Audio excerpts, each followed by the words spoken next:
ಎದೆಯಲ್ಲಿ ಶ್ರೀ ರಾಮನ ಭಕ್ತಿ. ಶ್ರೀ ಗುರು ಬಸವಲಿಂಗಾಯ ನಮಃ.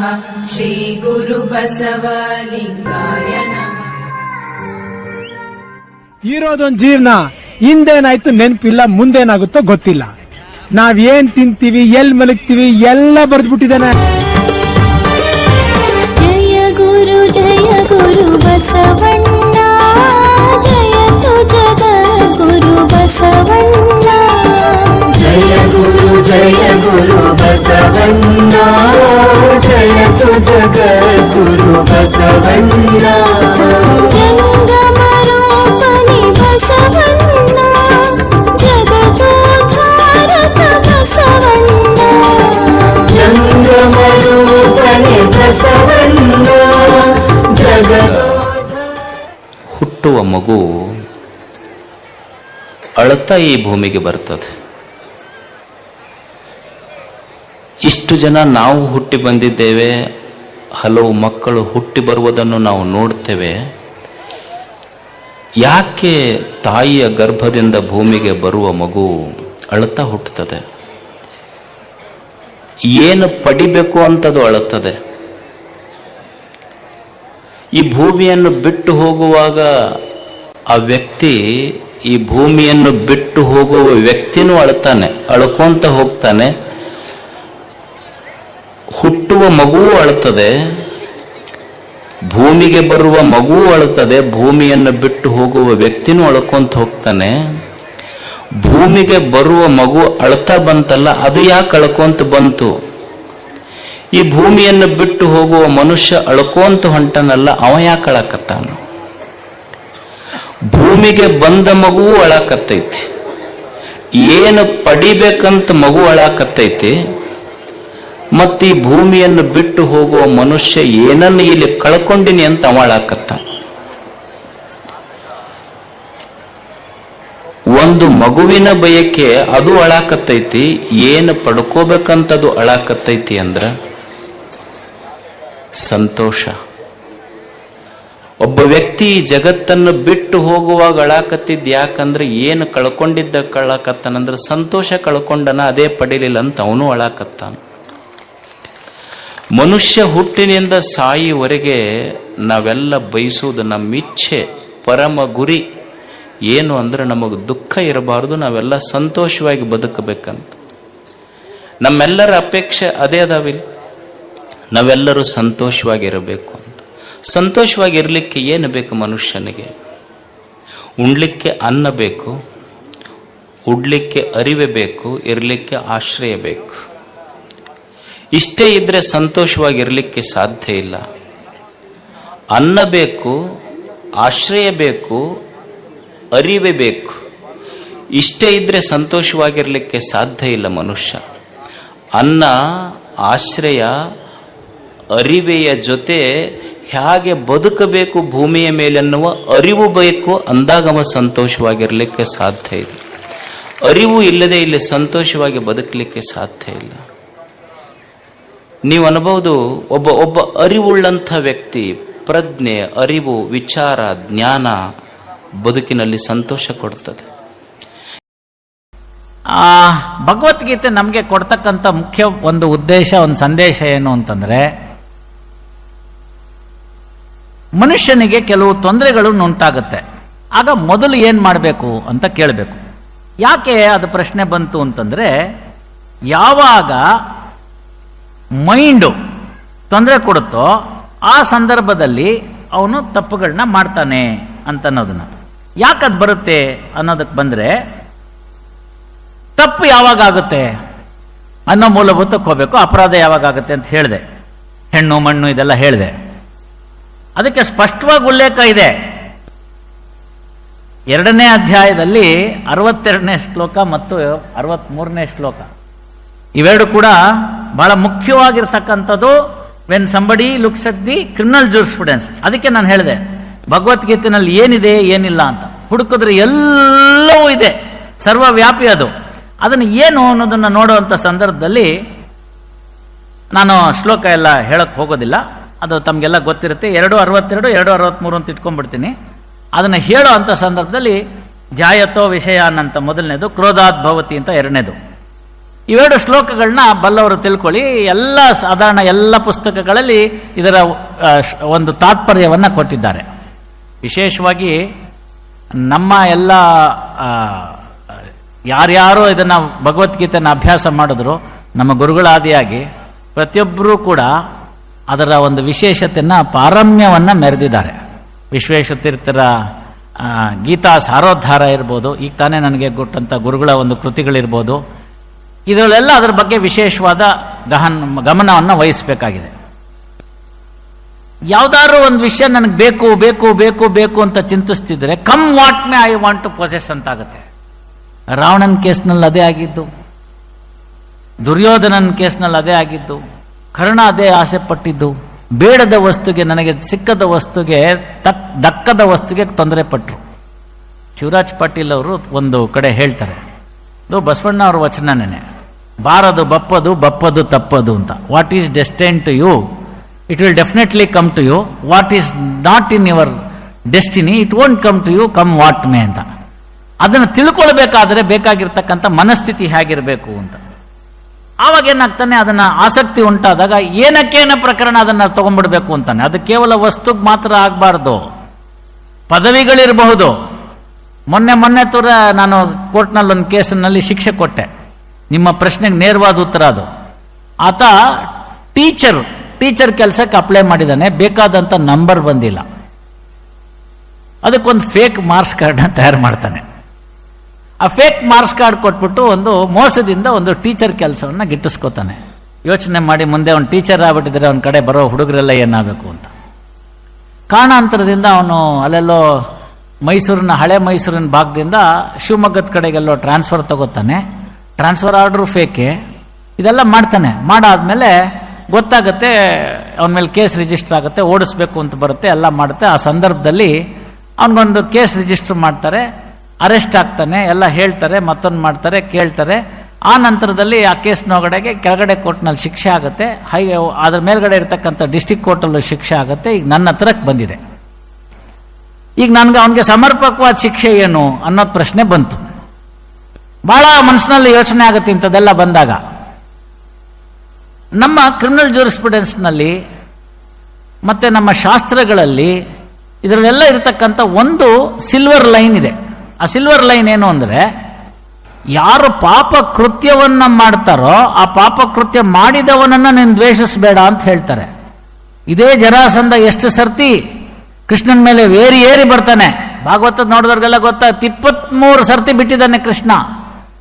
ಶಿಶುಪಾಲಂದ ವಿಚಾರ ಗೊತ್ತಾಗುತ್ತೆ. ಎಲ್ಲ ವಿಚಾರಗಳನ್ನ ನೋಡಿದಾಗ ಏನಾಗುತ್ತೆ, ಯಾಕೆ ಬಿಟ್ಟ, ಹಂಗಾರೆ ಅವತ್ತೇ ಮುಗಿಸ್ಬಿಡ್ಬೋದಾಗಿತ್ತಲ್ಲ ಅಂತ ತಿದ್ದುಕೊಳ್ಳೋದಕ್ಕೊಂದು ಅವಕಾಶ ಕೊಡ್ತಾನೆ. ಇಲ್ಲಿರ್ತಕ್ಕಂಥ ಎಲ್ಲ ಹಿರಿಯ ತಂದೆ ತಾಯಿಗಳು ನೆನೆಸ್ಕೊಳ್ಳಿ, ನಿಮ್ಮ ಚಿಕ್ಕಂದಿನ ವಯಸ್ಸುಗಳನ್ನ ನೆನಪಿಸ್ಕೊಳ್ಳಿ. ನಿಮ್ಮ ಮನೆಯಲ್ಲಿ ಇರ್ತಕ್ಕಂಥ ನಿಮ್ಮ ತಮ್ಮನೋ ತಂಗಿನೋ ಇವರೆಲ್ಲ ಜನಿಸಿದಾಗ ನೋಡ್ಕೊಳ್ಳಿ. ಈಗಿನ ಕಾಲದ ಥರ ಅದೇನೋ ಡೈಪರ್ ಹಾಕೋ ಪದ್ಧತಿ ನಮ್ಮಲ್ಲಿ ಇರಲಿಲ್ಲ. ಆಗ ತಾನೇ ಎಲ್ಲ ಮಾಡಿ ಮಗು ಬಂದಿರ್ತಿತ್ತು, ಯಾರೋ ಬಂದಿರ್ತಿದ್ರು ಮನೆಗೆ, ನೆಂಟರು ಕೊಟ್ರೆ ಆ ಭಯಕ್ಕೋ ಏನೋ ಗೊತ್ತಿಲ್ಲ ಅವ್ರ ಮೇಲೆ 1-2 ಮುಗಿಸ್ಬಿಡೋದ ಮಗು. ಆಗೆಲ್ಲ ನಾವು ಮಗುನ್ ಕೊಂದುಬಿಟ್ವಾ ಅಥವಾ ನಾವು ಹೋಗಿ ನಾವು ಬಟ್ಟೆ ಬದಲಾಯಿಸ್ಕೊಂಡು ತೊಳ್ಕೊಂಡು ಬಂದ್ವಾ? ಇದೆಲ್ಲ ನಮಗೆ ಬೇಕಾಗಿರ್ತಕ್ಕಂಥದ್ದು. ಆದರೆ ಸಿಲ್ವರ್ ಲೈನ್ ಏನು ಅಂದ್ರೆ, every Sinner has A future ಅಂತ. ಅಂದ್ರೆ ಒಬ್ಬ ಪಾಪಕರ್ಮ ಮಾಡಿದವನಿಗೂ ಕೂಡ ಅವನಿಗೊಂದು ಭವಿಷ್ಯ ಇದೆ ಅನ್ನೋದನ್ನ ಚಿಂತಿಸ್ಕೋಬೇಕು, ಮೊದಲನೇ ಪಾಯಿಂಟ್. ಎರಡನೇದು, ಪಾಪ ಕೃತ್ಯವನ್ನ ದ್ವೇಷಿಸು, ಪಾಪಿಯನ್ನ ದ್ವೇಷಿಸಬೇಡ ಅಂತಕ್ಕಂಥದ್ದು ಇನ್ನೊಂದು ವಿಚಾರ. ಯಾಕದ್ ಹಾಗಾಗತ್ತೆ ಅಂತಂದ್ರೆ, ಎಲ್ಲಕ್ಕೂ ಮರಣವೇ ಶಿಕ್ಷೆಯೇ ಅಂತ ಪ್ರಶ್ನೆ ಬರುತ್ತೆ. ಅವನಿಗೆ ತಿದ್ದುಕೊಳ್ಳಕ್ಕೆ ಅವಕಾಶ ಕೊಡಬೇಡವೇ ಅನ್ನೋದೊಂದು ಅವಕಾಶ ಬರುತ್ತೆ. ಹೀಗೆ ಮಾಡಿದಂಥ ಸಂದರ್ಭದಲ್ಲಿ ದುಷ್ಟ ಶಿಕ್ಷಣ ಶಿಷ್ಟ ರಕ್ಷಣ ಅನ್ನೋ ಪಾಯಿಂಟ್ನ ಎಲ್ಲೂ ಬಿಡಬಾರ್ದು. ಯಾರದೇ ತಪ್ಪು ಮಾಡ್ದಲ್ಲೇ ನಾನು ಸಮಾಜದಿಂದ ತೊಂದರೆಗೊಳಪಟ್ಟಾಗ ಆ ವ್ಯಕ್ತಿನ ಆಯ್ತು ಪರವಾಗಿಲ್ಲ ಹೋಗಪ್ಪ ಅಂತ ಮಾಫ್ ಮಾಡಿ ಕಳಿಸ್ಬಿಟ್ರೆ, ನಾಳೆ ಎಲ್ಲವನ್ನೂ ಅದೇ ತಪ್ಪು ಮಾಡ್ತಾನೆ. ತಪ್ಪು ಮಾಡಿದವ್ರಿಗೆ ನಾವು ಉತ್ತೇಜಿಸಿದಂಗೆ ಆಗಲ್ವಾ ಅನ್ನೋ ಪ್ರಶ್ನೆಯನ್ನು ಮನಸ್ಸಿನಲ್ಲಿ ಇಟ್ಕೋಬೇಕು. ಅದಕ್ಕೇನಾಗಿದೆ, ತಪ್ಪಿಗೆ ತಕ್ಕ ಸಮರ್ಪಕವಾದ ಶಿಕ್ಷೆ ಅಂತ. ಬಹಳ ದೂರ ಹೋಗ್ಬೇಕಾಗಿಲ್ಲ, ಇದೆಲ್ಲ ಈಗ ಬಂದಿರತಕ್ಕಂಥ ಕಾನೂನಿನ ಅಂಶಗಳು. ಸ್ವಲ್ಪ ಹಿಂದಕ್ಕೆ ಹೋಯ್ತು ಅಂದರೆ, ಪರೀಕ್ಷಿತ ಯುದ್ಧಕ್ಕೆ ಹೊರಟಿರ್ತಾನೆ, ಕಾಡಿನಲ್ಲಿ ಹೋಗಿರ್ತಾನೆ, ಆಶ್ರಮಗಳ ಬಳಿ ಸೇರ್ತಾನೆ, ಅತ್ಯಂತ ಬಾಯಾರಿಕೆ ಆಗಿರುತ್ತೆ. ಶಮೀಕ ಋಷಿಗಳ ಆಶ್ರಮಕ್ಕೆ ಹೋಗ್ತಾನೆ.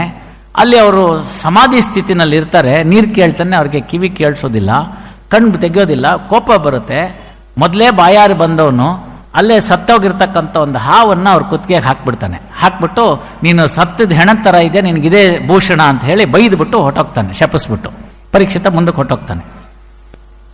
ಆ ಕ್ಷಣದಲ್ಲಿ ಆ ಋಷಿಗಳ ಮಗ ಶೃಂಗಿ ಬರ್ತಾನಲ್ಲಿ. ನೋಡ್ತಾನೆ ತನ್ನ ತಂದೆ ಕತ್ತಲ್ಲಿ ಹಾವು. ಓಹೋ ಅಂತ ಕಿರಿಸ್ತಾನೆ, ಅಪ್ಪ ಇದೇನಾಯ್ತು ಅಂತ. ಅದು ನೋಡಿದ ತಕ್ಷಣನೇ ಅವ್ರಿಗೆ ಸಮಾಧಿ ಭಂಗ ಆಗುತ್ತೆ, ಎಚ್ಚರ ಆಗ್ತಾರೆ. ಸುಮ್ಮನೆ ಒಂದು ರೀಪ್ಲೇ ಮಾಡ್ತಾರೆ CCTVನ, ಎಲ್ಲ ಕಾಣಿಸುತ್ತೆ ಆಗಿದ್ದೆಲ್ಲ. ನಾನು ಇದೇನೇ ಇದಂತ ಇದನ್ನ ನೋಡಿದಂಥ ಶೃಂಗಿ ಏನ್ ಮಾಡ್ಬಿಡ್ತಾನೆ, ಸಮಾಧಿ ಸ್ಥಿತಿಯಲ್ಲಿದ್ದ ನನ್ನ ತಂದೆಗೆ ನೀನು ಮಾಡಿದಂಥ ಅವಮಾನ ಬಹಳ ದೊಡ್ಡ ಅವಮಾನ, ಹಾಗಾಗಿ ಅವನ ಕತ್ತಿನಲ್ಲಿ ನೀನು ಹಾವನ್ನ, ಸತ್ತ ಹಾವನ್ನು ಹಾಕಿ ಭೂಷಣ ಅಂದ್ಯಲ್ವಾ, ನೀನು ಹಾವು ಕಡ್ದು ಸಾಯಿ ಅಂತ ಶಾಪ ಕೊಟ್ಬಿಡ್ತಾನೆ. ಶೃಂಗಿ 8 ವರ್ಷದ ಹುಡುಗ, ತಪೋಬಲ್ಲ ಹಂಗಿತ್ತು.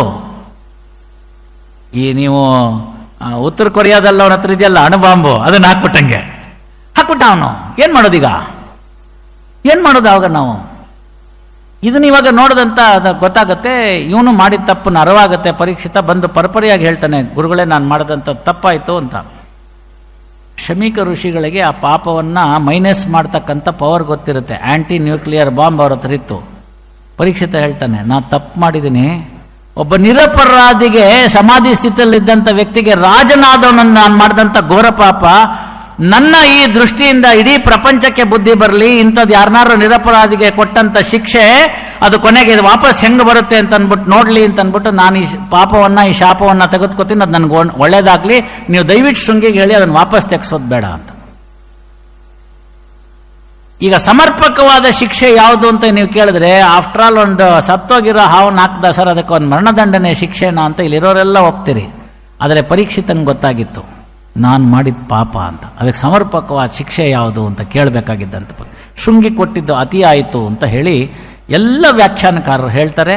ಮುಂದೆ ವೇದಾಂತ ಅದೆಲ್ಲ ಬರ್ತಾ ಹೋಗುತ್ತೆ. ಅದನ್ನು ಆಮೇಲೆ ಆ ಕಡೆಗೆ ಸರಿಸಿ ನೋಡಿದ್ರೆ ಪ್ರಪೋರ್ಷನೇಟ್ ಸೆಂಟೆನ್ಸ್ ಅಂತ, ಅಂದ್ರೆ ತಪ್ಪಿಗೆ ತಕ್ಕ ಶಿಕ್ಷೆಯನ್ನ ಕೊಡ್ತಕ್ಕಂಥ ವಿಚಾರವನ್ನ ಭಾಗವತದಲ್ಲಿ ನಾವು ಪರೀಕ್ಷಿತನ ಈ ಒಂದು ಪ್ರಸಂಗದಿಂದ ನೋಡಿದಂಥ ದೇಶಕ್ಕೆ ಬೇರೆ ಸೆಂಟೆನ್ಸಿಂಗ್ ಪಾಲಿಸಿ ಯಾಕೆ ಬೇಕು ಅಂತ. ಹಾಗಾಗಿ ದುಷ್ಟ ಶಿಕ್ಷಣ ಶಿಷ್ಟ ರಕ್ಷಣ ಅಂತಕ್ಕಂಥದ್ದು ನಮಗೆ ತಿಳಿದು ಬಂದಿರತಕ್ಕಂಥದ್ದು. ಅದನ್ನು ಹೇಳ್ತಾನೆ, ಅತ್ಯಂತ ಅಧರ್ಮವಾದಾಗ ಈ ಥರ ಪರೀಕ್ಷಿತನ ಸಂತತಿ ಜಾಸ್ತಿಯಾಗಿ ಶಮೀಕರನ್ನ ಗೋಳೈಕೊಳ್ಳುವಾಗ ಇಂಥ ಸಂದರ್ಭಗಳೆಲ್ಲನೂ ಧರ್ಮ ಸಂಸ್ಥಾಪನಾರ್ಥಾಯ ಸಂಭವಾಮಿ ಯುಗೆ ಯುಗೆ ಅಂತ ಹೇಳ್ತಾನೆ. ಹಾಗೆ ಭಾಗವತನ, ಭಾರತವನ್ನ ಇವೆಲ್ಲವನ್ನು ನಾವು ಮನಸ್ಸಿನಲ್ಲಿ ಇಟ್ಕೊಂಡಾಗ ನಮಗೆ ತಿಳಿದು ಬರ್ತಕ್ಕಂಥ ಒಂದು ಅಂಶ ಸ್ಪಷ್ಟವಾಗಿ ಬರ್ತಕ್ಕಂಥದ್ದೇನು ಅಂತಂದ್ರೆ, ನಾನು ಆಗ್ಲೇ ಹೇಳಿದ್ದೀನಿ, ಏನುಂಟು ಅಂತ ಕೇಳಿದ್ರೆ ಏನಿಲ್ಲ ಅಂತ. ಇಂಥ ಸಂಶಯಗಳು ಬರ್ತಿರುತ್ತೆ. ಬಂದಾಗೆಲ್ಲ ಸದ್ಭಕ್ತರು ಭಗವಂತನಿಂದ ನಾವು ಮಾಡಬೇಕಾದಂಥ ಒಳ್ಳೆ ಕಾರ್ಯಗಳಿಂದ ವಿಮುಖರಾಗಬಾರ್ದು. ಏನು ಸಂದೇಶ ಕೊಡುತ್ತೆ ಅಂತಂದ್ರೆ, ಭಗವದ್ಗೀತೆ ಓದಿದಾಗ ನಮ್ಗೆ ಅನಿಸ್ತಕ್ಕಂಥದ್ದು ಏನು ಅಂತ, ದೌರ್ಬಲ್ಯಗಳು ನಮ್ಮಲ್ಲೇನಿದೆ, ಮೈನಸ್ ಪಾಯಿಂಟ್ಸ್, ಅದನ್ನು ಗುರ್ತು ಹಾಕೋಬೇಕು. ನನ್ನಲ್ಲಿರ್ತಕ್ಕಂಥ ಅದಕ್ಕೆ ಬೇಕಾಗಿರ್ತಕ್ಕಂಥ ಉತ್ತಮವಾದ ಗುಣಗಳೇನಿದೆ. ಈಗ ಯಾವ್ದಾದ್ರು ಇಂಟರ್ವ್ಯೂಗೆ ಹೋದ್ರೆ ಅವ್ರು ಹೇಳೋದೆ, please tell me your weakness and please tell me your positive acts ಅಂತ. ಅದನ್ನ ತನ್ನಲ್ಲಿರ್ತಕ್ಕಂಥ ಉತ್ತಮ ಗುಣಗಳನ್ನು ಅರಿತುಕೊಳ್ಳೋದು, ಮಾನವ ಸಂಬಂಧಗಳನ್ನು ಕಾಪಾಡಿಕೊಳ್ಳೋದು. ಸ್ಪಷ್ಟವಾಗಿ ಹೇಳ್ಬಿಟ್ಟಿದ್ದಾರೆ ಮಾನವ ಸಂಬಂಧದ ಬಗ್ಗೆ. ಏನಾದರೂ ಸರಿಯೇ ಮೊದಲು ಮಾನವನಾಗುವಂಥ ಕವಿವಾಣಿ. ಕೀರ್ತಿ, ಹಣ, ಸಂಪಾದನೆ. ಕೀರ್ತಿ ಅಂದರೆ ನೋಡಿ, ಯಥಾ ಪ್ರಕಾರ ಇಂಗ್ಲಿಷ್ ತಪ್ಪು. ಯಶಸ್ಸು ಬೇರೆ, ಕೀರ್ತಿ ಬೇರೆ. ಗುರುಗಳಿದ್ದಾರೆ ಸಂಸ್ಕೃತ, ನಾನು ಅಷ್ಟೊಂದು ವಿವರಣೆ ಕೊಡಕ್ಕೆ ಹೋಗಬಾರ್ದು. ಯಶಸ್ಸು ಅಂತಂದ್ರೆ ಸಕ್ಸಸ್ಸು, ಕೀರ್ತಿ ಅಂತಂದ್ರೆ ಅಪಕೀರ್ತಿಯೂ ಆಗಬಹುದು. ಐದರ್ ಫೇಮಸ್ ಆರ್ ನಟೋರಿಯಸ್ ಅಂತ. ಇದ್ರಪ್ಪ ಇಲ್ಲೊಬ್ರು ಜಡ್ಜು, ಅವ್ರ ಮುಂದೆ ಹೋಗೋದೇ ಕಷ್ಟ ಅಂತ, ಅದು ಅಪಕೀರ್ತಿ. ಇಲ್ಲೊಬ್ರು ಜಡ್ಜ್ ಇದ್ರಪ್ಪ, ಅಂಥವ್ರು ಇನ್ನೊಂದೆರಡು ವರ್ಷ ಇದ್ದಿದ್ರೆ ಚೆನ್ನಾಗಿತ್ತು ಅಂತ ಅವ್ರು ಇಲ್ದೇ ಇರುವಾಗೂ ಮಾತಾಡ್ಕೋತಾರಲ್ಲ, ಅದು ಕೀರ್ತಿ. ಅದನ್ನ ಪುಸ್ತಕದಲ್ಲಿ ಆ ಚಲನಚಿತ್ರ ತೋರಿಸುವಾಗ ಪುಟ್ಟಣ್ಣ ಕಣ್ಗಾಳು ಹೇಳ್ತಾರೆ, ಹಿಂದೂಸ್ತಾನವು ಎಂದೂ ಮರೆಯದ ಭಾರತ ರತ್ನವು ಜನ್ಮಿಸಲಿ ಅಂತ ಹೇಳುವಾಗ ಕೀರ್ತಿವಂತನಾಗು ಅಂತ ಹೇಳ್ತಾರೆ. ಅವರು ಯಶಸ್ಸನ್ನ ಮಾಡು ಅಂತ ಹೇಳಲ್ಲ, ಕೀರ್ತಿವಂತನಾಗು ಅಂತ ಹೇಳ್ತಾರೆ. ಇದನ್ನೆಲ್ಲನೂ ಜೋಗುಳದ ಹಾಡದು. ಚಿರಂಜೀವಿಯಾಗೆಲ್ಲೋ ಚಿನ್ನ ನೀನು ಅಂತ ವಿಜಯದಾಸರ ಕೃತಿ. ಪ್ರತಿ ಜೋಗುಳದಲ್ಲಿ ತಾಯಂದ್ರ ಕಲ್ತು ಹೇಳಬೇಕಾದಂಥದ್ದು, ಪಾಸಿಟಿವ್ ವೈಬ್ಸ್ನ ಕೊಡುವಂಥದ್ದು. ಅತೃಪ್ತಿ, ಅದೊಂದು ಇದೆಯಲ್ಲ, ಅದನ್ನು ಬಿಟ್ಬಿಡ್ಬೇಕು, ಆಸೆ ದುರಾಸೆನಲ್ಲಿ ಬರ್ತಕ್ಕಂಥದ್ದು. ಇವಿಷ್ಟನ್ನು ನಾವು ಇಟ್ಕೊಂತು ಅಂತಂದ್ರೆ ಅದೆಲ್ಲ ಗೆಲುವಿಗೆ ಮೆಟ್ಲುಗಳಾಗ್ತವೆ. ಹಾಗಾದ್ರೆ ಏನನ್ನು ನಾವು ತಳ್ಕೊಳ್ಬೇಕು ಅಂತಂದ್ರೆ, ನಮಗೆ ಗೊತ್ತಿರತಕ್ಕಂಥದ್ದು 6 ಆಸ್ತಿಗಳನ್ನ ಭಗವದ್ಗೀತೆ ನಮಗೆ ಕೊಡ್ತಾ ಹೋಗುತ್ತೆ. ಈಗಿನ ಕಾಲಕ್ಕೆ ಒಂಚೂರು ಬದಲಾವಣೆ ಮಾಡ್ತೀನಿ. ಧೈರ್ಯಂ ಸರ್ವತ್ರ ಸಾಧನಂ, ಅದೆಲ್ಲರೂ ಒಪ್ತೀರಿ. ಹೌದು. ಧನನ ನಾವು ಸ್ವಲ್ಪ ಈಗಿನ ಕಾಲದಲ್ಲಿ ಬರೇ ದುಡ್ಡಿಗೆ ಉಳಿಸ್ಕೋಬಾರ್ದು, ಅದನ್ನ ಸಂಪತ್ತು ಅಂತ ಬೆಳೆಸ್ಕೋಬೇಕು. ಸಂಪತ್ತು it need not be in the form of rupee only. ನೋಡಿ, ಇಲ್ಲಿಂದ ಏನಾದ್ರೂ ತಗೊಂಡು ಹೋಗಕ್ಕಾಗತ್ತಾ ನಾವು? ಅಲೆಕ್ಸಾಂಡರ್ ಅವತ್ತೇ ತೋರಿಸ್ಬಿಟ್ಟ, ಗೋರಿಯಿಂದ ಹೊರಗಡೆ ಒಂದು ಕೈ ಇಟ್ಬಿಟ್ಟು ನಾನು ಖಾಲಿ ಕೈಯಲ್ಲಿ ಹೋಗ್ತಾ ಇದ್ದೀನಿ ಅಂತ. Unfortunately western union money transfer ಅಂತಕ್ಕಂಥದ್ದು ಯಮರಾಜನ ಪಟ್ಟಣದಲ್ಲಿ ಇಲ್ಲ, ನೋ ಬ್ರಾಂಚ್. ಸುತ್ತಲೂ ಕುಳಿತಿದ್ದ ಮಿತ್ರ ಬಾಂಧವರೆಲ್ಲ ಹೊತ್ತು ಹೋಯಿತು ಹೊರಗೆ ಹಾಕಿನವರು, ಹಿತ್ತಲ ಕಸಕ್ಕಿಂತ ಕಡೆಯಾಯಿತಿ ದೇಹ ಹೊತ್ತುಕೊಂಡೊಯ್ದು ಅಗ್ನಿಯಲ್ಲಿ ಬಿಸಿಡುವರು, ಯಾರೂ ಸಂಗಡ ಬಾವರಿಲ್ಲ ಅಂತ ಕನಕದಾಸರು ಎಚ್ಚರಿಸಿದ್ರು. ಹರಣ ಹಿಂಗುವ ಮುನ್ನ ಹರಿಯ ಸ್ಮರಣೆ ಮಾಡಿ ಪರಗತಿಗೆ ಸಾಧನವ ಮಾಡಿಕೊಳ್ಳು ಅಂತ ಹೇಳಿದ್ರು. ಎಂತ ಚೆನ್ನಾಗಿ ಹೇಳಿದ್ರು. ಸೊ ಏನ್ ತಗೊಂಡು ಹೋಗ್ಬೋದು ನಾವು ಅಂದ್ರೆ, ಈಗಲೂ ತಗೊಂಡು ಹೋಗ್ಬೋದು. ಇವತ್ತು ಬಂದಿದ್ದೀವಿ, ಈ ಜ್ಞಾನ ಯಜ್ಞದಲ್ಲಿ ಪಾಲ್ಗೊಂಡಿದ್ದೀವಿ, ಒಂದು ಶ್ಲೋಕ ಓದಿದ್ದೀವಿ, ಅಲ್ಲಿ 24 ಗಂಟೆ ನಿರಂತರವಾಗಿರುತ್ತೆ, ಅದನ್ನು ಕೇಳಿದ್ದೀವಿ, ಗುರುಗಳ ಸಮ್ಮುಖದಲ್ಲಿ ಒಂದು ಶ್ಲೋಕವನ್ನು ಬರೆದಿದ್ದೀವಿ ಅಂತಂದ್ರೆ ಅದರಲ್ಲಿ ಸಿಗ್ತಕ್ಕಂಥ ₹1 ಇನ್ವೆಸ್ಟ್ಮೆಂಟ್ ಇದ್ರೆ ಕೋಟಿ ಇನ್ವೆಸ್ಟ್ಮೆಂಟ್ ಆಗಲ್ಲ ನಮ್ಗೆ. ಅದು ವೆಸ್ಟರ್ನ್ ಯೂನಿಯನ್ ಮನಿ ಟ್ರಾನ್ಸ್ಫರ್ನಲ್ಲಿ ಸಿಗುತ್ತೆ. ಅದನ್ನು ತಗೊಂಡು ಹೋಗ್ಬೇಕು. ತೇಜಸ್ ಇರಬೇಕು, ಕೀರ್ತಿವಂತರಾಗಬೇಕು, ಜ್ಞಾನವನ್ನು ಹೊಂದಬೇಕು. ಯಾವ ಜ್ಞಾನ ಅಂತಂದ್ರೆ ಕಿಂ ಜ್ಞಾನ ಅಂತ ಬರುತ್ತೆ, ವಿಶೇಷ ಜ್ಞಾನ ಅಂತ ತೆಗೆದುಕೋಬೇಕು. ಆ ವಿಶೇಷ ಜ್ಞಾನ ಬರಬೇಕಾದ್ರೆ ಅವ್ರ ಕೃಷ್ಣನೇ ಅಪ್ಪಣೆ ಕೊಡಿಸ್ತಾನೆ, ಬಹುನಾಮ್ ಜನ್ಮನಾಮಂತೆ ಜ್ಞಾನವಾನ್ ಮಾಂ ಪ್ರಪದ್ಯತೆ ಅಂತ. ಯಾವ ಜ್ಞಾನ ಅಂತ ಪ್ರಶ್ನೆ ಹಾಕೊಂಡಾಗ ವಿಶೇಷವಾದ ಭಗವಂತನಲ್ಲಿ ಇರ್ತಕ್ಕಂಥ ಜ್ಞಾನವನ್ನು ಕೊಡಿಸ್ಬೇಕು. ವೈರಾಗ್ಯ ಅಂತ, ವೈರಾಗ್ಯವನ್ನು ನಾನು ಇಲ್ಲಿ ಇದಕ್ಕೆ ಈ ಸಂದರ್ಭದಲ್ಲಿ ವೈರಾಗ್ಯ ಅಂತ ಹೇಳಿದ್ರೆ ಕೆಲಸಗಳಿಂದ ವಿಮುಕ್ತರಾಗ್ಬಿಡ್ತೀವಿ. ಹಾಗಾಗಿ ಅದನ್ನ ವೈರಾಗ್ಯ ಅನ್ನೋದ್ರ ಬದಲು ಶಾಂತ ಚಿತ್ತತೆಯನ್ನು ಬೆಳೆಸ್ಕೊಳ್ಬೇಕು ಅಂತಕ್ಕಂಥ ಅದನ್ನು ಹೇಳ್ತಾ, ಭಗವದ್ಗೀತೆಯಲ್ಲಿ ಇರತಕ್ಕಂಥ ಎಲ್ಲ ವಿಚಾರಗಳ ಬಗ್ಗೆ ನ್ಯಾಯಾಂಗದಲ್ಲಿ ಅದರ ಪ್ರಸ್ತುತತೆ ಹಿಂದೂ ಇತ್ತು, ಈಗಲೂ ಇದೆ, ಮುಂದೂ ಇರುತ್ತೆ. ಯಾವ ಸಂಶಯಗಳಿಗೆ ನಿಮಗೆ ಎಂದು ಯಾವತ್ತು ಮನಸ್ಸಿನಲ್ಲಿ ಕೊಂಚ ಮಾತ್ರವಾದರೂ ಡಿಪ್ರೆಷನ್ ಅಂತ ಕಂಡ್ರೆ ನೀವೇನು ಮಾಡಬೇಕಾಗಿಲ್ಲ, ಯಾವುದು ಆಂಟಿ ಡಿಪ್ರೆಸೆಂಟ್ ಮಾತ್ರ ತೆಗೆದುಕೋಬೇಕಾಗಿಲ್ಲ. ಸೀದಾ ನಿಮ್ಮಲ್ಲಿ ಒಂದು ಭಗವದ್ಗೀತೆ ಪುಸ್ತಕ ಇಟ್ಕೊಳ್ಳಿ, ಅದರಲ್ಲಿ ಒಂದು ಶ್ಲೋಕವನ್ನು ಓದಿ, ಆಟೋಮ್ಯಾಟಿಕ್ ಆಗಿ ಡಿಪ್ರೆಷನ್ ಕಡಿಮೆ ಆಗುತ್ತೆ. ಆ ಡಿಪ್ರೆಷನ್ ಎಲ್ಲ ಹೋಗುತ್ತೆ, ಮನಸ್ಸಿಗೆ ಶಾಂತಿ ಸಂಬಂಧ ಅದೆಲ್ಲ ದೊರಕುತ್ತೆ. ಪ್ರಾಜ್ಞರಿದ್ದಾರೆ, ತಿಳ್ಕೊಂಡವರಿದ್ದಾರೆ, ಪಂಡಿತರಿದ್ದಾರೆ, ಕೇಳಿ. ಸುಲಭವೋ ಹರಿ ನಿನ್ನ ನಾಮವು ಅಂತ ಭಗವದ್ಗೀತೆನಲ್ಲಿ ದುಡ್ಡಿಲ್ದಲ್ನೇ ಸಿಗ್ತಕ್ಕಂಥ ಏಕೈಕ ಮಾರ್ಗ, ಏಕೈಕ ಶಾಂತಿ ಮಾರ್ಗ, best antidepressant in the world ಅಂತ ನಾನು ಹೇಳಿದ್ದಲ್ಲ, ಸೈಕಿಯಾಟ್ರಿಸ್ಟ್ ಹೇಳ್ತಾನೆ. ಅಂತಹ ಒಂದು ಗ್ರಂಥವನ್ನು ಇಟ್ಕೊಂಡಿದ್ದೀವಿ. ನ್ಯಾಯಾಧೀಶರಿಗಳಿಗೂ ಈ ಒಂದು ಸಂದರ್ಭದಲ್ಲಿ ಅಯ್ಯೋ ನನ್ನಿಂದ ತಪ್ಪಿಸ್ಕೊಂಡು ಹೊಟ್ಟೋಯ್ತಾ ಅನ್ನೋ ಒಂದು ಭಾವನೆ ಬಂದಾಗ, ಸ್ವಲ್ಪ ಮಟ್ಟಿನ ಡಿಪ್ರೆಷನ್ ಏನಾದ್ರು ಉಂಟಾದಾಗ ಪುನಃ ರೀಚಾರ್ಜ್ ಆಗೋ ಏಕೈಕ charger, universal charger, universal adapter ಯಾವುದು ಅಂದರೆ ಭಗವದ್ಗೀತೆ ಅಂತ ಹೇಳ್ತಾ ನನ್ನ 4 ಮಾತುಗಳಿಗೆ ಮಾಡ್ತಾ ಇದ್ದೀನಿ. ಗುರುಗಳು ಪರಮ ಕಾರುಣ್ಯದಿಂದ ನನಗೆ ಇದೊಂದು ಸದವಕಾಶವನ್ನು ನಿರ್ಮಿಸಿಕೊಟ್ಟಿದ್ದಾರೆ. ಎಷ್ಟು ನಾನು ಅವರಿಗೆ ಆಭಾರಿಯಾದರೂ ಸಾಲದು. ಮಾತಿನಲ್ಲಿ ಹೇಳ್ತಕ್ಕಂಥದ್ದಲ್ಲ, ಚಿಕ್ಕ ಮಾತಿನಿಂದ ಹೇಳಿದ್ದೀನಿ. ಅದನ್ನು ಯಾರ್ಯಾರಿಗೆ ಶಾಂತಿಯಿಂದ ಬಂತೋ ಅದನ್ನು ಸ್ವೀಕರಿಸಿ, ಯಾವುದು ಇಷ್ಟವಾಗಲಿಲ್ವೋ ಅದನ್ನು ಬಿಡ್ತಕ್ಕಂಥ ಸ್ವಾತಂತ್ರ್ಯ ಇದೆ ಅಂತ ಹೇಳಿ ಸರ್ವಂ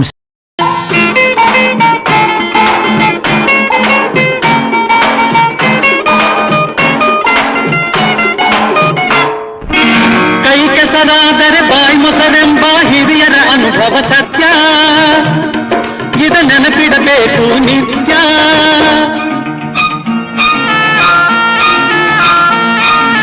ಕೈ ಕೆಸರಾದರೆ ಬಾಯಿ ಮೊಸರೆಂಬ ಹಿರಿಯರ ಅನುಭವ ಸತ್ಯ, ಇದ ನೆನಪಿಡಬೇಕು ನಿತ್ಯ. ದುಡಿಮೆಯ ನಂಬಿ ಬದುಕು, ದುಡಿಮೆಯ ನಂಬಿ ಬದುಕು, ಅದರಲ್ಲಿ ದೇವರ ಹುಡುಕು. ಬಾಳಲಿ ಬರುವುದು ಬೆಳಕು, ನಮ್ಮ ಬಾಳಲಿ ಬರುವುದು ಬೆಳಕು. ಇದಾಗದು ಕೆಲಸ ಆಗದು ಎಂದು ಕೈಲಾಗದು ಎಂದು ಕೈ ಕಟ್ಟಿ ಕುಳಿತರೆ, ಆಗದು ಎಂದು ಕೈ ಕಟ್ಟಿ ಕುಳಿತರೆ ಸಾಗದು ಕೆಲಸವು ಮುಂದೆ. ಮನಸೊಂದಿದ್ದರೆ ಮಾರ್ಗವು ಉಂಟು, ಕೆಚ್ಚದೆ ಇರಬೇಕೆಂದು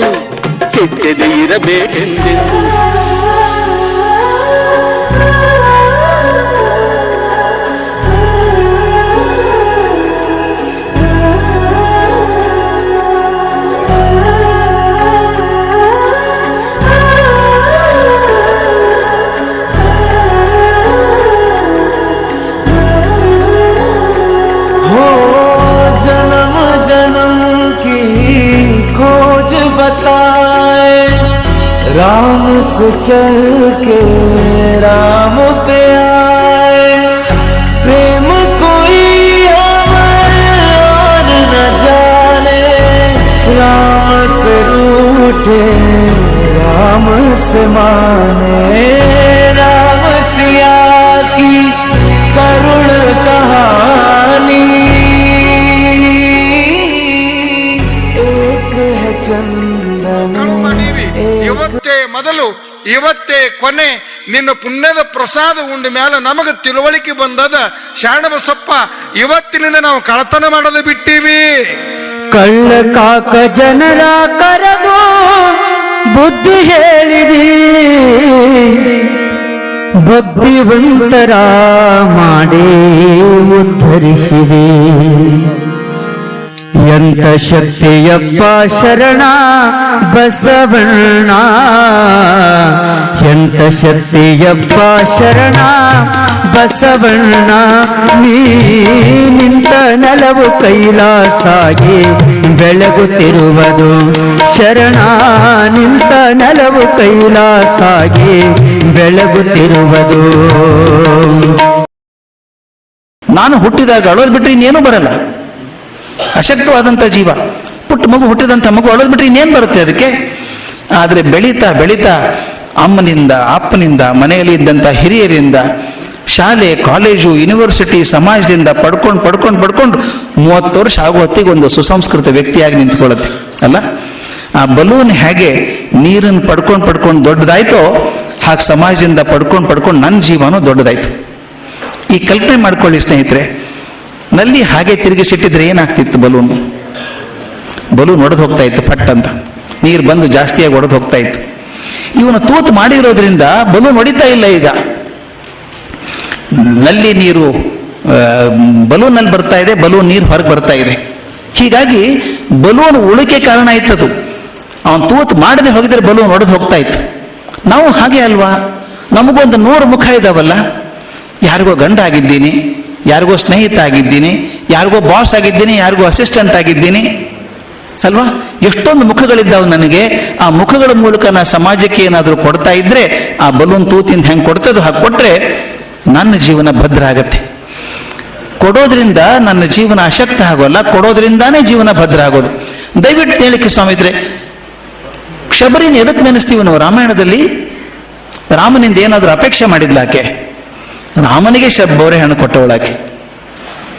ಶಬರಿ ರಾಮನಿಗೆ ಕೊಟ್ಟು ದೊಡ್ಡವಳಾದ್ಲು, ಪಡ್ಕೊಂಡು ದೊಡ್ಡವಳಾದವಳಲ್ಲ. ಯಾರ್ಯಾರು ಕೊಟ್ಟರು ಅವ್ರ ಜಗತ್ತಲ್ಲಿ ದೊಡ್ಡವರಾದ್ರು, ಸಣ್ಣವರಾಗಲಿಲ್ಲ. ನನಗನ್ಸಿದ್ದು ಒಂದು ಬಹಳ ಸ್ಪಷ್ಟ ಆದದ್ದು, ಎಲ್ಲಿವರೆಗೂ ನಾನು ಕೊಡೋ ಮನಸ್ಸಿದೆಯೋ ನನ್ನ ಜೀವನ ದೊಡ್ಡದಾಗ್ತದೆ. ಆ ಬಲೂನ್ ಹೇಳ್ದಲ್ಲ, ಬಲೂನ್ ಶಾವರ್ ಥರ ನಾನು ಬರೀ ಪಡ್ಕೊಳ್ತಾ ಇದ್ರೆ ನನ್ನ ಜೀವನ ಒಡೆದು ಹೋಗ್ತಾ ಇತ್ತು. ನಾನು ಕೊಡೋದು ಕಲ್ತಿರೋದ್ರಿಂದ ನಮ್ಮ ಜೀವನ ಸಮೃದ್ಧ ಆಗತ್ತೆ, ಚೆನ್ನಾಗಾಗತ್ತೆ ಅಂತ. ಕೊಡೋದಾದ್ರೆ ಏನು ಕೊಡಬೇಕು? ಇನ್ನೊಂದೇನು ಕೊಡಬೇಕು? ಸ್ವಲ್ಪ ಸಮಯ ಕೊಡ್ಬೋದಲ್ಲ ಸ್ನೇಹಿತರಿಗೆ? ಒಂದು ಒಳ್ಳೆ ಮಾತು ಹೇಳ್ಬೋದಾ? ಒಂದು ಒಳ್ಳೆ ನಗೆ? ಅಥವಾ ನಿಮ್ಮಲ್ಲಿ ಇರುವಂಥದ್ದು ಕೊಡುವಂಥದ್ದು ಏನಿದೆ? ನಾನು ಹೇಳಿದೆ, ಒಂದು ಸಿಂಪಲ್, ಮಕ್ಕಳಿಗೆ ಒಂದು ಅಪ್ರಿಸಿಯೇಷನ್ ಕೊಡೋಕ್ಕಾಗಲ್ವಾ? ದಯವಿಟ್ಟು ಇದು ನೆನಪಿಟ್ಕೊಳ್ಳಿ ಸ್ನೇಹಿತರೆ, ನನಗೆ ಬಹಳ ಕಾಡಿದಂಥ ಪರಿಸ್ಥಿತಿ ವಿಷಯ ಇದು. ನಾವು ಮಕ್ಕಳಿಗೆ ಏನು ಕೊಡ್ತಿದ್ದೀವಿ ಅಂತ ನನಗಿದು ಬಹಳ ಚಿಂತೆಗೆ ಹಚ್ಚಿದಂಥ ವಿಷಯ. 2 ಮನೆ ಇದ್ದಾವೆ ಪಕ್ಕದಲ್ಲಿ. ಒಂದು ಮನೆಯಲ್ಲಿ ಅಪ್ಪ ಆಫೀಸಿಗೆ ಹೋಗೋ ಅವಸರ ಆಗಿದೆ, ಕೂಗ್ತಾರೆ, ನನ್ನ ಪೆನ್ ಎಲ್ಲಿ ಹೋಯ್ತಪ್ಪ, ನನ್ನ ಕನ್ನಡಕ ಎಲ್ಲಿ, ನನ್ನ ಬ್ಯಾಗ್ ಎಲ್ಲಿದೆ ಅಂತಾರೆ. ಮಗ ಅಥವಾ ಮಗಳು, ಚಿಂತೆ ಮಾಡ್ಬಿಡಪ್ಪ, ನಾನು ತಂದು ಕೊಡ್ತೀನಿ ಅಂತ ಎಲ್ಲ ತಂದು ಕೊಟ್ಟು ಅಪ್ಪ ಹೋಗೋ ತಂಗ ಕಳಿಸಿ ಹೋಗ್ಬಾಪ ಅಂತ ಹೇಳ್ತಾರೆ. ಇದು ಒಂದು ಮನೆ ಕಥೆ. ಪಕ್ಕದಲ್ಲಿ ಇನ್ನೊಂದು ಮನೆ ಇದೆ, ಅಲ್ಲೂ ಅದೇ ಪರಿಸ್ಥಿತಿ. ಅಪ್ಪ ಆಫೀಸ್ಗೆ ಹೋಗೋ ಅವಸರ ಆಗಿದೆ, ನನ್ನ ಕನ್ನಡಕ ಎಲ್ಲಿ, ನನ್ನ ಪೆನ್ ಎಲ್ಲಿ ಅಂತಾರೆ. ಅಲ್ಲಿ ಕೋಣೆಯಲ್ಲಿ ಕೂತ್ಕೊಂಡೆ ಮಗ ಅಥವಾ ಮಗಳು ಕೂಗ್ತಾರೆ, ನಿನ್ನ ಪೆನ್ ನಮಗೇನು ಗೊತ್ತು, ಕನ್ನಡಕ ನೀನೇ ಹುಡ್ಕೋ, ಇಟ್ಟು ನೀನೇ ತಾನೇ ಹುಡ್ಕೋ ಅಂತಾರೆ. ರಿಲೇಶನ್ಶಿಪ್ ಅದೇ, ಸಂಬಂಧ ಅದೇ ಇದೆ, ತಂದೆ ಮಕ್ಕಳ ಸಂಬಂಧನೇ. ಇಲ್ಲಿ ಪ್ರೀತಿ ಬಂತು, ಇಲ್ಲಿ ಯಾಕೆ ಬರಲಿಲ್ಲ? ಅದಕ್ಕೆ ನಾನು ಸಾಮಾನ್ಯವಾಗಿ ಹೇಳೋದು, ನೀವು ಬ್ಯಾಂಕಲ್ಲಿ ಹೋದಾಗ ಒಂದು ಅಕೌಂಟ್ ಓಪನ್ ಮಾಡ್ತೀರಿ ಅಲ್ವಾ, ಅದನ್ನು ಬ್ಯಾಂಕ್ ಅಕೌಂಟ್ ಅಂತ ಕರೀತಾರೆ. ನಾನು ಅದನ್ನು ಇಮೋಷನಲ್ ಬ್ಯಾಂಕ್ ಅಕೌಂಟ್ ಅಂತ ಕರಿತೀನಿ. ಇಮೋಷನಲ್, ಭಾವನಾತ್ಮಕವಾದಂಥ ಒಂದು ಅಕೌಂಟು. ನಾನು ಒಂದ್ಸಲ ಯಾರನ್ನಾದ್ರೂ ನೋಡಿಬಿಟ್ರೆ, ಯಾರನ್ನಾದ್ರೂ ಭೇಟಿ ಆದರೆ ಒಂದು ಅಕೌಂಟ್ ಓಪನ್ ಆಗುತ್ತೆ, ನಮ್ಮ ನಡುವೆ ಅಕೌಂಟ್ ಓಪನ್ ಆಗುತ್ತೆ. ಬ್ಯಾಂಕಲ್ಲಿ ಒಂದು ಕಲ್ಪನೆ ಮಾಡ್ಕೊಳ್ಳಿ, 1,000 ರೂಪಾಯಿ ಇಟ್ಟಿದ್ದೀರಿ, 200 ರೂಪಾಯಿ ಚೆಕ್ ಕೊಟ್ಟರೆ ದುಡ್ಡು ಕೊಡ್ತಾರೆ ನಿಮಗೆ. ನಿಮ್ಮ ದುಡ್ಡು ಇದೆ ಬ್ಯಾಲೆನ್ಸಲ್ಲಿ, ನಿಮ್ಮದೇ ದುಡ್ಡು, ಮಿನಿಮಮ್ ಬ್ಯಾಲೆನ್ಸ್ ಇಲ್ಲದೆ ನಿಮ್ಗೆ ಕೊಡಲ್ಲ ಅವರು. ಸಪೋಸ್ ಈಗ 5,000 ರೂಪಾಯಿ ಚೆಕ್ ಬರೆದ್ರೆ ನೀವು 1,000 ರೂಪಾಯಿ ಇಟ್ಟು ದುಡ್ಡಿಲ್ಲ ತೊಗೊಂಡೋಗಿ ಅಂತಾರೆ, ಚೆಕ್ ಬೌನ್ಸ್ ಆಗತ್ತೆ ನಿಮ್ಮದು ಅಲ್ವಾ. ನಾ ಇಡೋದಕ್ಕಿಂತ ಡಿಪಾಸಿಟ್ಗಿಂತ ವಿಡ್ರಾ ಜಾಸ್ತಿ ಆದರೆ ನಿಮಗೆ ಕೊಡಲ್ಲ ಅವರು. ಅದೇ ರೀತಿ ಸಂಬಂಧಗಳಲ್ಲೂ ಹಾಗೇನೆ. ಒಂದು ಮನೆಯಲ್ಲಿ ಅಪ್ಪನಿಗೆ ಯಾಕಷ್ಟು ಪ್ರೀತಿ ಮಾಡ್ತಿದ್ರು ಅಂದ್ರೆ ಅಪ್ಪ ಡಿಪಾಸಿಟ್ ಮಾಡಿದ್ದಾರೆ, ಇಮೋಷನ್ಸ್ ಡಿಪಾಸಿಟ್ ಮಾಡಿದ್ದಾರೆ. ನನ್ನ ಸಾಮಾನ್ಯಲ್ಲಿ ಅದೆಲ್ಲಿ ಇದೆಲ್ಲಿ ಅಂದಾಗ ಅದು ವಿಡ್ರಾವಲ್ಸ್. ವಿಡ್ರಾವಲಿಗೆ ಬೆಲೆ ಬರೋದು ಡಿಪಾಸಿಟ್ ಮಾಡಿದಾಗ. ಇನ್ನೊಂದು ಮನೆಯಲ್ಲಿ ಡಿಪಾಸಿಟ್ ಇಲ್ಲ, ಬರೀ ವಿಡ್ರಾವಲ್ ಇದೆ, ಅದು ಚೆಕ್ ಬೌನ್ಸ್ ಆಗುತ್ತೆ, ಹುಡ್ಕೊ ನೀನೇ ಅಂತಾರೋ. ಈಗ ನಾನು ಯಾರಾದ್ರೂ ಒಂದ್ಸಲ ಭೇಟಿ ಆದ ತಕ್ಷಣ ಅವ್ರು ನಮ್ಮಿಬ್ಬರು ನೋಡೋದು ಅಕೌಂಟ್ ಓಪನ್ ಆಗುತ್ತೆ. ನಾನು ಪ್ರೀತಿಯಿಂದ ವಿಶ್ವಾಸದಿಂದ ಹಾಕ್ತಾ ಇದ್ರೆ ನಾನು ನಾಳೆ ಏನಾದರೂ ಕೇಳಿದ್ರೆ ಇಲ್ಲ ಅನ್ನೋಲ್ಲ ಯಾರು, ಯಾಕಂದ್ರೆ ಡಿಪಾಸಿಟ್ ಇದೆಯಲ್ಲ. ನಾನೀಗ ಸಂಬಂಧಗಳನ್ನು ಬೆಳೆಸಬೇಕಾದದ್ದು ಹಾಗೆ, ಹೆಂಡತಿ ಜೊತೆಗೆ, ಹೆಂಡತಿ ಗಂಡನ ಜೊತೆಗೆ, ಮಕ್ಕಳ ಜೊತೆಗೆ, ಮನೆಯಲ್ಲಿ ತಂದೆ ತಾಯಿ ಇದ್ದಾರೆ ಅವರಿಗೆ ನಾನು ಇಮೋಷನಲ್ ಡಿಪಾಸಿಟ್ ಮಾಡ್ತಾನೆ ಇರಬೇಕು. ಎಲ್ಲಿವರೆಗೂ ನಾನು ಪ್ರೀತಿಯ ಇಮೋಷನ್ ಡಿಪಾಸಿಟ್ ಮಾಡ್ತೇನೋ ಅಲ್ಲಿವರೆಗೂ ವಿಡ್ರಾವಲ್ ಏನು ತೊಂದರೆ ಇಲ್ಲ. ಇಲ್ಲದೆ ಹೋದರೆ ಎಷ್ಟೋ ಕಡೆ ಹೇಳ್ತೀವಲ್ಲ, ಅಪ್ಪ ಅಮ್ಮನ್ನ ಓಲ್ಡ್ ಏಜ್ ಹೋಮಿಗೆ ಹಾಕ್ಬಿಡ್ತಾರೆ. ಯಾಕೆ ಬಂತು? ಡಿಪಾಸಿಟ್ ಇದ್ರೆ ಆಗ್ತಿರ್ಲಿಲ್ಲ, ಡಿಪಾಸಿಟ್ ಇಲ್ಲದೆ ಹೋದಾಗ ಆಗತ್ತೆ. ಅದರಿಂದ ನಾನು ನಿಮ್ಮಲ್ಲಿ ಬೇಡ್ಕೊಳ್ಳೋದು ಇಷ್ಟೇನೆ, ಮಕ್ಕಳಿಗೆ ದಯವಿಟ್ಟು ಆ ಇಮೋಷನಲ್ ಡಿಪಾಸಿಟ್ ಮಾಡಿ, ಮೌಲ್ಯಗಳನ್ನು ಕಲಿಸ್ಕೊಡಿ ಮಕ್ಕಳಿಗೆ. ಒಂದು ಸಣ್ಣ ಪ್ರಯೋಗ ಮಾಡಿಬಿಡು, ನನಗೆ ಅತ್ಯಂತ ಪ್ರೀತಿ ಪ್ರಯೋಗ ಅದು. ಮಾಡ್ಬೋದಾ? ಒಂದು 30 ಸೆಕೆಂಡಿನ ಪ್ರಯೋಗ. ಎಲ್ಲರೂ ದಯವಿಟ್ಟು ನಾನು ಹೇಳಿದ ಹಾಗೆ ಮಾತ್ರ ಮಾಡಬೇಕು. ಎಲ್ಲರೂ ದಯವಿಟ್ಟು ನಾನು ಹೇಳಿದ ಹಾಗೆ ಮಾತ್ರ ಮಾಡ್ಬೋದು. ಮಾಡ್ತೀರಾ ದಯವಿಟ್ಟು? ಹಾಂ, ಎಲ್ಲರೂ ಬಲಗೈ ಮೇಲಕ್ಕೆತ್ತಿ, ಎಲ್ಲ ಬೆರಳು ಸೇರಿ ಮುಷ್ಟಿ ಮಾಡಿ, ನಿಧಾನಕ್ಕೆ ಕೈ ಮುಂದೆ ತಗೊಂಡು ಬನ್ನಿ.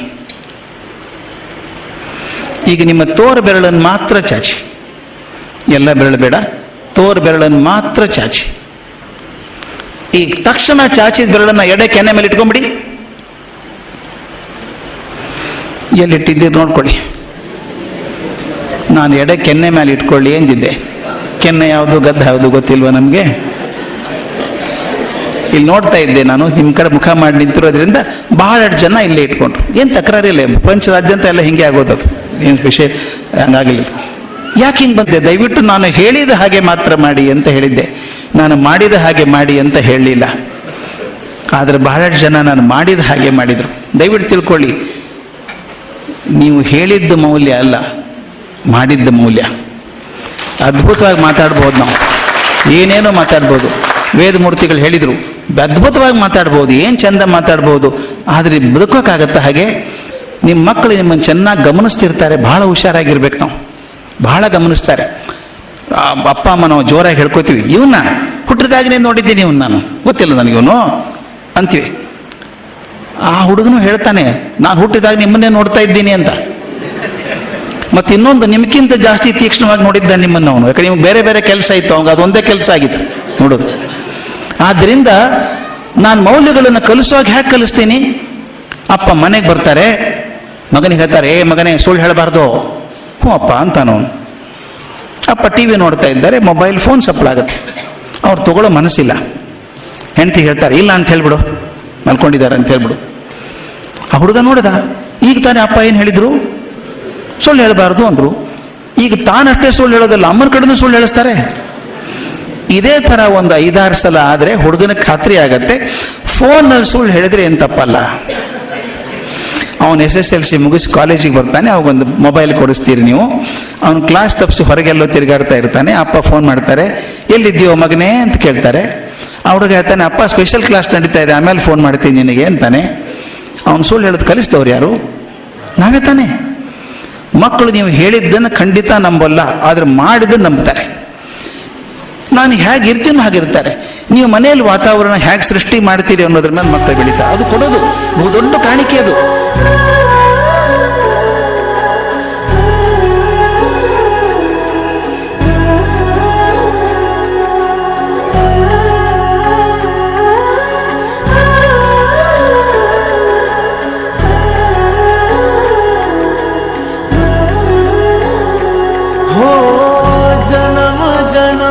की खोज बताए, राम से चल के राम पे आए। प्रेम कोई हमें और न जाने, राम से रूठे राम से माने।